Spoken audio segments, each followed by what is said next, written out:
So Nothing's launched a new special edition of the Phone 2A. Let's talk about why this phone has really worked for the brand and why I think their strategy for launching different colors is actually working. Let's get started.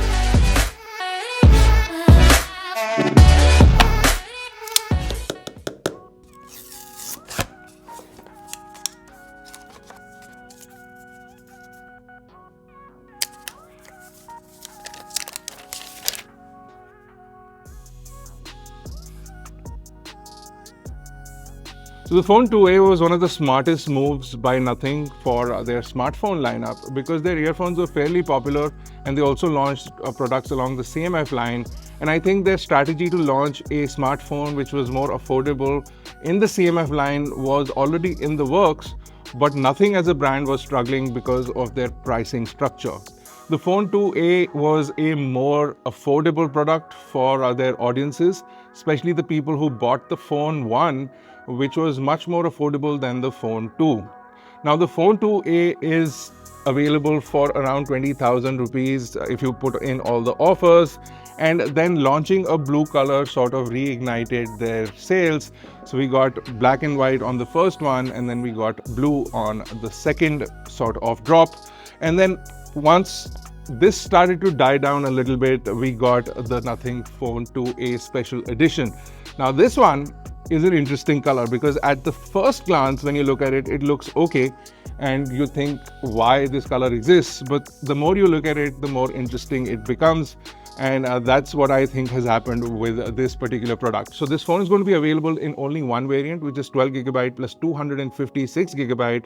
And as far as the price is concerned, it's 27,999, and you can save about 1,000 rupees if you apply bank offers. So you can get it for 26,999 effectively. But at that price, it's still an expensive phone, and for a little bit more, you can get the Nothing Phone 2. Now we know that a CMF phone is in the works if we believe the leaks and some of the rumors. So that phone will be even cheaper than this phone. So we can expect it in maybe the 15 to 20,000 rupee price bracket. And this phone sits between the 20 to 30,000 rupee price bracket. And then of course you have the Nothing phones, which is the 2, the 3, possibly the 4, that will sit above this bracket. So they're covering all the price brackets.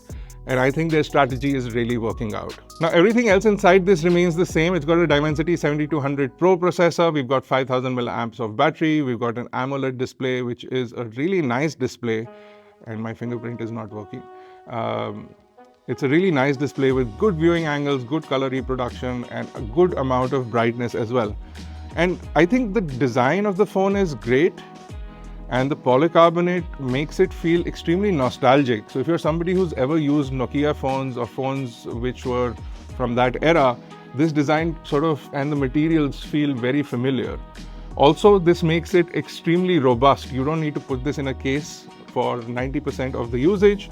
It's going to get scratched up, it's going to get dinged up, but it's not going to break, it's not going to shatter. And that makes it a lot more durable than most phones available today. We used to get phones with metal backs, but now it's all glass, and that makes the phone less prone or less resistant to damage, and they get damaged easily. This polycarbonate back makes this phone a lot more sturdy. Of course, the display is still exposed, but you do get a screen protector pre-installed. In the white color, you typically get the color accents like this. So you get a black power button, and you get black volume rockers, and that typically happens in the 2A white color as well. But over here you can see that they've used a mix of all three of their colors. So you've got the white, gray and blue, and of course you have the red accents and the yellow accents, and these are mostly the colors that Nothing has made devices with. So whether you look at their CMF line or whether you look at their Nothing line, you can see a mix of all of these colors. The phone still is the same phone, whether you pick the black, the blue or the special edition. But I think the strategy as far as Nothing's pricing is going is working. And I think dropping new interesting colors ever so often is also a really good strategy to go by. What are your thoughts? Let us know in the comment section below. And like this video if you like it, smash like, hit subscribe, and I'll see you guys in the next one.